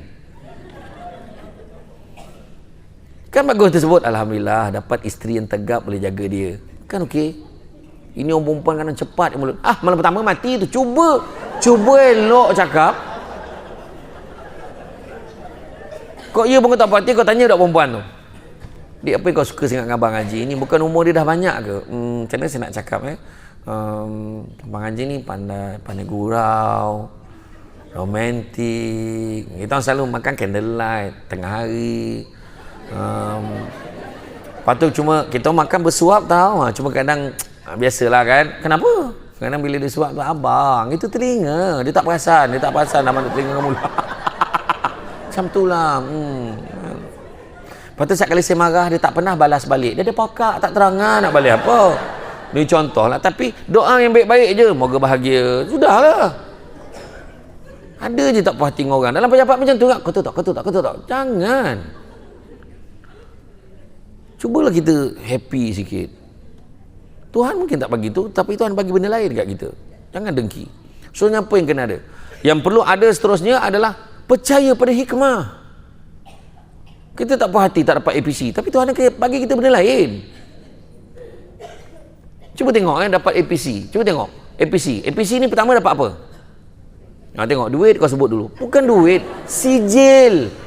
Sijil penghargaan. Itu yang mustahak, yang kekal lama. Duit tu iringan. Perempuan duit. Iya. Lepas tu mana bahagian HR? Siapa yang bekerja bahagian HR kat tangan? Bahagian HR. Alamak, dia kata, tak apa, jangan risau. Saya bukan nak tanya soal susulan, nak tahu je berapa ramai yang HR. Audit tak boleh datang, HR tak boleh datang. Ada tak bahagian HR sini? Tak kisahlah. Waktu takbir ke apa tak kisahlah. Ada tak bahagian HR? Ada ke tak? Ada. Angkatlah tangan. Mana? Nak tengok berapa ramai? Mana bahagian HR? 1 2 3. Kau tunggu orang start dulu 1 2 3 4 5. Bahagian HR ni Datuk, nak beritahu Tuan Safrul. Bila senarai nama yang dah disetujui dalam mesyuarat ada satu surat, kepala surat tu sulit dan rahsia senarai penerima APC tahun ni. Dia orang dah nampak dulu. Hello. Kau nak belanja aku apa? Kau nak belanja aku apa? Faham, aku tak faham lah. Tanya kenapa? Tanya lah. Kau dapat APC tahun ni. Amanda yang kau. Senarai nama kau kat tangan aku sekarang. Tapi satu je aku minta. Apa dia? Jangan cerita dengan orang sebab ni sulit dan rahsia. Akhirnya semua tahu tak? Tahu. Lepas tu semua jadi apa? Ni nak belanja, bila nak belanja. Itu yang muka dia bila naik pentas tu, dia terima sijil, muka tak elok. Sebab modal dah banyak keluar. Itu sebab kita cadangkan pada hari inovasi yang kita berserahkan APC tu, tambah anugerah lain walaupun tak bagi duit. Gelak pula tu. Betul, tambah anugerah lain. Contoh, markah SKT 90% dan ke atas dapat sijil. Bagi sijil tu. Bos lain. Jadi siap frame, dia boleh gantung kat rumah. Saya ingat arwah abah saya dulu, dia gantung sijil dia. Sijil frame, kilang bagi sijil month, apa? Employee of the month, kan? Kita dapat macam tu pun kita dah bangga dah. Tak pernah MC tahun yang dinilai dapat sijil. Masa tu muntah darah pun kerja. Kau pergilah balik dah muntah darah dah. Nanti tak dapat sijil. Macam tu lah kerja.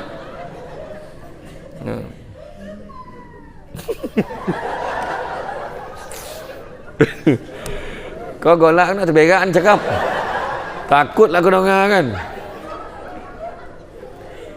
Lepas tu tak pernah punch card merah tahun yang dinilai. Ayah pun tampal, gantung. Anak tanya, bah, tak pernah punch card merah tahun dinilai. Maksudnya apa bah? Maksudnya abah kau tak pernah lambat. Biasa tengok abah lambat ni, ada caranya. Kurang ajar betul. Tipu punch card. Jangan, tak berkat. Nampak tu? Iya. Kan? Tu dia. Percaya pada iman. Kadang-kadang Tuhan mungkin tak bagi kita anugerah hikmat cemerlang. Tuhan tak bagi kita naik pangkat. Terima. Sebab mungkin Tuhan bagi benda lain. Tuhan bagi suami romantik. Macam lagi best. Tak terbayang dengan duit. Kau balik. Sayang, abang balik ni sayang. Sayang, abang masaklah. Saya tahu kan hidup abang macam mana kalau tak nampak muka isteri abang sehari kan. Kau jangan geli-geli sangat lah. Kau happy ke tak kau cakap? Itu tahu perempuan. Kau lelaki buat macam tu, apa ayat dia? Tengok. Bantu biat. Jangan sampai sikap suami dihargai oleh orang lain. Untunglah you. Kan? Bila dulu dia Dulu dia nak sangat, kalau boleh nak lelaki yang funny, lelaki yang kelakar. Kita pun dah kahwin buat kelakar, boleh tak yang buat kelakar? Lelaki jadi murung tu. Lepas tu kita buat kelakar kat pejabat, ada perempuan lain. You mesti, wife you ketawa hari-hari kan? You je cakap macam ni. Aku kena lakonkan, biar kau faham. Iya, itu sebabnya jangan. Bila suami tu appreciate, suami balik menyanyi, indah sungguh panorama. Isteri kat dapur nyaut, bagai pulau ni warna. Anak ulala. Hikmah.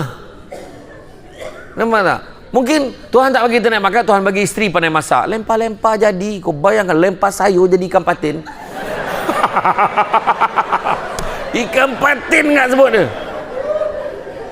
Contoh. Tak tahulah, hati saya yakin sangat macam ada benda tu. Tak ada lah. Gurau. Aduh. Tak adalah. Tu saya kata tadi, percaya pada iman. Seterusnya apa? Bertanggungjawab. Jangan gemam menyalahkan orang. Dalam bekerja, tanggungjawab. Oh, ni salah saya. Jangan salahkan orang. Jangan jadi bangau. Kenapa bangau kurus? Ikan tak timbul. Kenapa ikan tak timbul? Rumput panjang kenapa? Kebau tak angkat kenapa? Perut sakit besar. Nasi mentah kenapa? Kopi basah kenapa? Hujan turun kenapa? Katak panggil besar. Semua menyalahkan orang. Jadi apa-apa pun, Yang Hormat Datuk Haji Ahmad Zamzani, ya? Cik Safrul dan juga Tuan Haji Wandi kena banggalah sebab penjawab awam di sini semua hafal lagi lagu tu. Saya saja je test tadi, berkerut muka kau, lepas ni apa. Saja je test tadi. Agaknya semalam yang hujan lebat yang itu yang banjir Shah Alam tu berapa ekor katak manggil tu, kau fikirlah. Tak, cuma lagu tu mengajar kita jangan menyalahkan orang lain. Dalam banyak-banyak binatang, dia salahkan ni. Tu anak kita ikut panggil macam tu, salahkan orang. Kenapa tak okok? Ayah hisap. Kenapa sekolah sini? Mak suruh. Kenapa tak siap kerja? Dia ambil buku saya, cikgu. Kenapa kamu ambil buku dia? Dia bagi. Kamu bagi kenapa? Dia minta. Oh, pening kepala. Tak settle. Dalam banyak-banyak binatang tadi, ada satu binatang yang paling gentleman, namanya ular. Dia tanya, kenapa kau nak makan katak? Dia jawab 3 kali sambil merenung tepat pada mata yang bertanya. Memang makanan aku. Dan jawapan hujung dia ada audio ni dah dipadam oleh Jabatan Arkib Negara. So what? Dia kata. Orang tak tanya dah. Kenapa kamu tak siap kerja ni? Saya tak tahu. Ini dia yang letak kata meja saya. Kenapa kamu tak tahu? Saya diarahkan. Yang arahkan dia. Semua salahkan orang. Kenapa kamu tak siap kerja ni? Minta maaf tuan. Ini memang salah saya. Saya terpah pandang. So sekarang tuan nak saya buat apa? Itu je. Aku salah. Itulah yang lelaki lakukan selama ni. Memang salah I. Okay, fine. I mengaku salah. Cukup. Diam. Malah lelaki tak suka memanjang-manjangkan cerita. Kadang bukan salah kita pun kita ngaku je lah. Okay, fine lah. Salah bang. Okay, fine. Dia bawa kereta, dia reverse, dia langgar tiang elektrik. Bengkok tiang tu. Bukan salah dia. Bukan salah perempuan. Salah tiang tu. Kenapa tiang tu kat situ? Panggil JKR, panggil LLN, TMB, alihkan. Macam tu lah orang perempuan. Orang lelaki mengaku salah. Okay, salah I. Okay, fine. Fine, salah I. Cukup. Dah. Puas hati. Orang perempuan tak.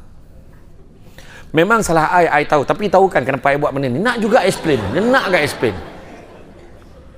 Aduh, heran. Tapi nak buat macam mana? Cara dia. Kemudian apa? Respon positif. Keluar satu sekela. Kau tu pendaftar tulis. Mulai berapa bulan? Atau bos kita tulis. Berapa bulan semua staf tidak dibenarkan begini. Tidak dibenarkan minum ni. Hendaklah minum dekat sini. Hendaklah macam ni. Semua klaim hendaklah macam ni. Ada je peraturan dikeluarkan. Adalah muka tak pati. Tak benda dah. Dia tak faham kita. Aku menyampah lah tengok notis ni. Kau tolong koyak kan sikit notis ni boleh tak? Ayolah. Negatif. Yang seorang tu lagi lah. Kau yang muda-muda ni buatlah. Akak dah nak pencen. Yang seorang tu pula. Pernah dengar tak ayat tu? Kita pun baca balik. Kepada anak bersara sila abaikan notis ni. Tak ada pula. Notis untuk semua. Buat. Pihak pengurusan tertinggi dah bincang dah benda tu, kau tinggal nak implement aja. Buat. Positif. Dan last sekali, ikhlas. Ikhlas ni mustahak. Apa maksud ikhlas? Apa maksud ikhlas?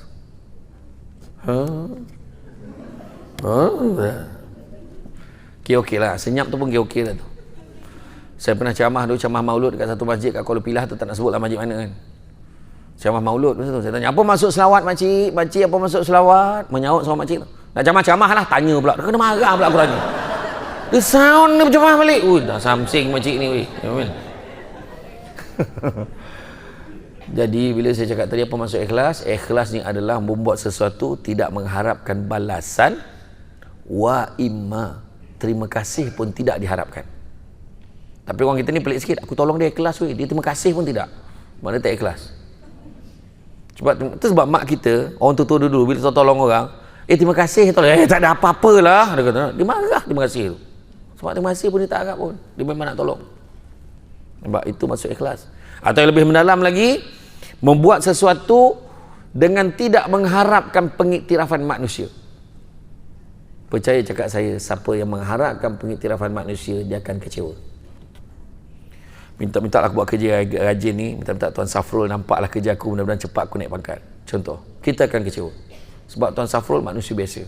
Penilaiannya berdasarkan apa yang terbatas tu. Dia akan buat keputusan berdasarkan pandangan-pandangan yang lain juga.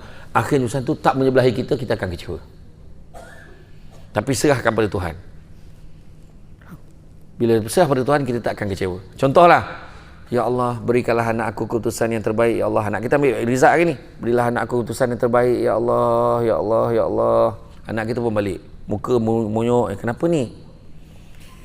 Along dapat 9E. Kita dah doa tadi, minta terbaik. Mak tu, yelah, alhamdulillah, nak buat macam mana, dah takat tu je otak kau. Anak dia ni, ingat mak dia marah. Dia terkejut mak tak marah, dia rasa bersalah. Kat sekolah tu dia kena gelak dengan kawan-kawan.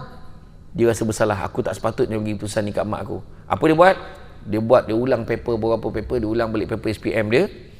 Ada beberapa paper tampal, paper Julai dah tak ada, paper Jun. Dia ambil paper Jun tu, alhamdulillah dapatlah dia cover balik subjek yang teruk tu tadi. Dia dapat masuk college, kemudian dia sambung degree dekat satu universiti dan akhirnya dia berjaya. Maka betul tak 9E tadi keputusan yang terbaik? Itu dia kata tadi, jangan mengharapkan pengiktirafan manusia. Harapkan pada Tuhan. Aku tak dapat naik pangkat, tak apa. Allah bagi aku keluarga bahagia. Allah bagi aku kerja yang baik. Contoh, hidup jangan nak kerja kaya, tapi kejarlah bahagia. Kerana satu hari nanti kita akan sedar, bukan semua perkara boleh dinilai dengan harganya. Macam deep tak? Deep kan? Jadi nak bahagia kena ada apa? Bila kerja ni nak kerja apa? Apa dia? Berkat. Apa maksud berkat? Barakah. Ada yang cakap pondok Ustaz Kazim. Betul tak tu? Berkat orang Johor bawa balik lauk lepas kenduri. Betul. Tapi apa maksud keberkatan? Ada 7 tanda keberkatan rezeki. Sikit lagi. Saya faham tu. Wajah-wajah resah gelisah tu saya faham. Saya pun tengah berdebar. Ada patin ke tak? Tak ada. 7 tanda keberkatan rezeki. Pertama, sikit rasa cukup, banyak boleh kongsi. Boleh sedekah, boleh tolong orang. Tapi pada orang yang tak berkat rezekinya, sikitnya tak cukup, banyaknya tak puas. Ibarat minum selautan air, tapi dahaganya tak pernah hilang. Kedua, rumah tangga rasa bahagia. Suami balik, dia nampak isteri tengah basuh pinggan. Dia pegang tangan isteri dia, sayang, dah pergi dapur, biar abang sambung. Suami ni basuh ni dengan paku penuh lagi ni. Askar, uniform pun tak buka ni. Saya nak tanya orang perempuan, happy tak happy? Happy, walaupun tu lah sekali dalam 365 hari tu. Dia rasa happy dah. Ataupun sampai balik, sayang, baju air, kita minum sama Hari ni abang bawa balik kuih lambang kasih sayang kita. Abang, kuih apa pula lambang kasih sayang ni? Abang bawa balik kuih kapel. Kuih kapel? Mana ada kuih kapel? Cuba tengok dalam tu. Kuih cakui. Kuih cakui kan kapel. Kau pun baru tahu tu kuih kapel kan? Ataupun sampai bila sayang nak ambil ni. Ni voucher spa muslimah ni, hari Ahad ni pergi. Habis anak abang jaga pergi nanti cuci rambut, masaj, pedicure, manicure, pergi settle kan. Abang, susahkan abang aja. Abang ni tak susah mana pun abang booking je, kau bayarlah sendiri. Kau ngancamnya jantan dia. Tadi abang nak bayar dah, bayar dah. Alamak, happy tak? Happy. Yang ketiga, apabila anak-anak berjaya dalam bidang dia, anak dapat terbaik dari segi kategori sahsiah di sekolah, terbaik. Anak dapat nombor 2 dalam subjek, terbaik. Anak dapat nombor 3 daripada dalam kelas ada 50 orang, dapat nombor 3. Kita bangga. Kadang orang perempuan boleh menangis tengok anak konvo tu. Ya Allah, bang, anak kita dah konvo dah, bang. Suami kata, kau kawal perasaan kau ni, konvo tadika ni, bukan konvo kolej. Kau agak-agak lah, boleh tak? Konvo tadika mengarut, kau kena jaga sikit air muka aku ni. Yang keempat, sabar tak? Sabar. Saya pernah ceramah dulu kat Ilim Bangi yang seorang akak tu berlari dia keluar. Kenapa kak nak kencing? Bayang dah, sabar. Sabar kak, sabar. Yang keempat, suasana tempat kerja, suasana kejiranan, kita senang dengan orang, orang senang dengan kita. Suasana tempat kerja, orang senang dengan kita, kita senang orang. Itu tanda keberkatan rezeki.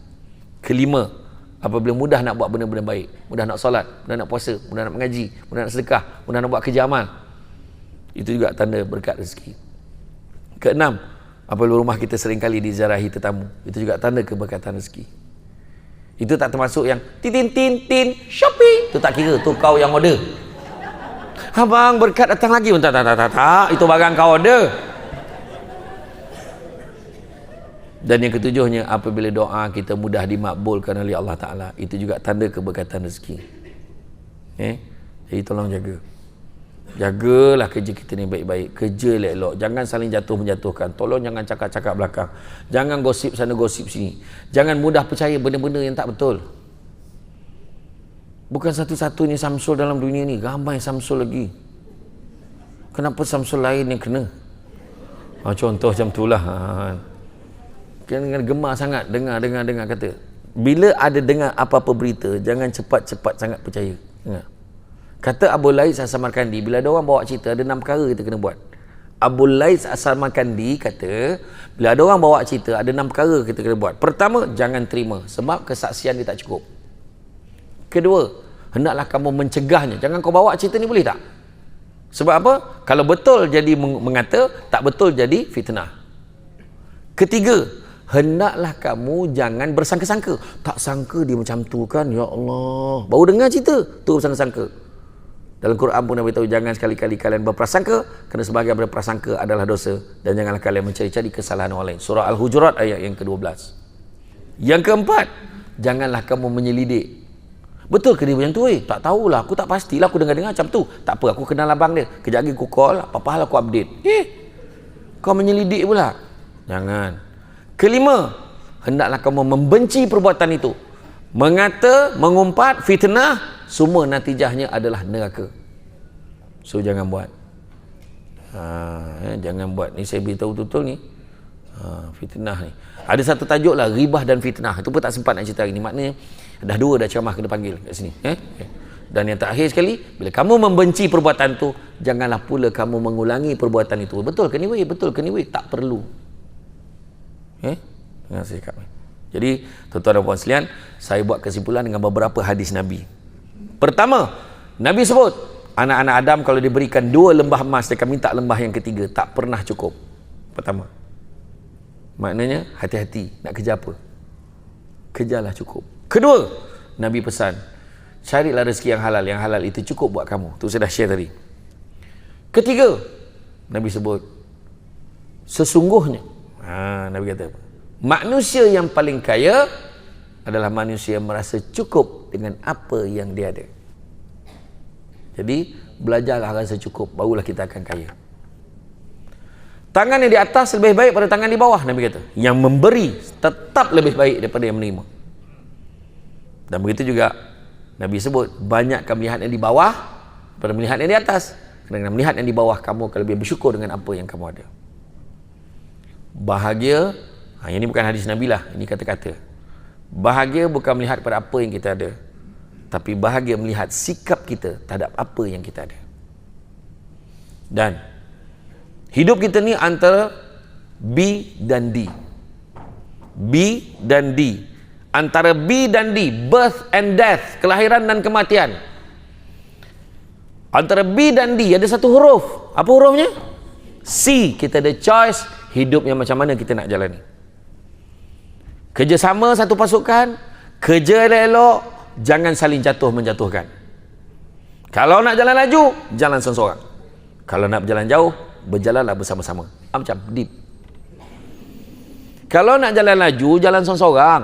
Tapi kalau nak berjalan jauh, berjalanlah bersama-sama. Kompleks mahkamah nak dapat secantik ini, secanggih ini, berpuluh tahun tunggu. Berpuluh-puluh tahun tunggu sebelum daripada mahkamah lama dulu.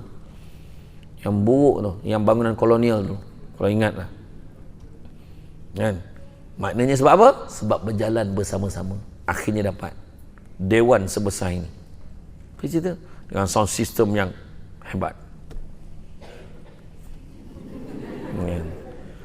Ayat tu boleh cakap dengan suami, pegang tangan suami, abang, kalau abang nak jalan laju, berjalan seorang-seorang. Kalau abang nak jalan jauh, kita jalan sesama macam tu. Contoh. Jadi, tuan-tuan dan puan-puan, itu saja daripada saya. Saya faham dah tu. Ada yang tidur tak? Tak ada, alhamdulillah. Siapa yang nak tidur tu. Jadi sebenarnya ada satu ayat tu, kalau kita baca satu ayat tu, hilang ngantuk orang. Ayat dia senang ni. Bismillahirrahmanirrahim. Wabil lahil taufiq wal hidayah. Wassalamualaikum warahmatullahi wabarakatuh. Baca doa, insya-Allah. Daripada ngantuk tu tegak dah. Dah habis ke? Tapi saya belum baca lagi, saya baru share je. Jadi tuan-tuan dan puan-puan sekalian, bak kata orang sepandai-pandai tupai melompat akhirnya jatuh ke tanah jua. Walaupun perkongsian sudah tamat, mudah-mudahan meresap ke dalam jiwa. Budak-budak membawa galah nak menjolok buah berangan. Kalau ada silap dan salah, dikata tidak, dicaci jangan. Cantik dipandang rumah penghulu, kayu itu ukir dari papan. Alang-alang menuntut ilmu, sebutir pasir, kembang kalah menjadi intan. Tenang-tenang air di laut, sampan kelok mudik ke Tanjung. Hati terkenang, mulut menyebut jasa baik. Pihak penganjur hari ini menjemput, rasa nak junjung.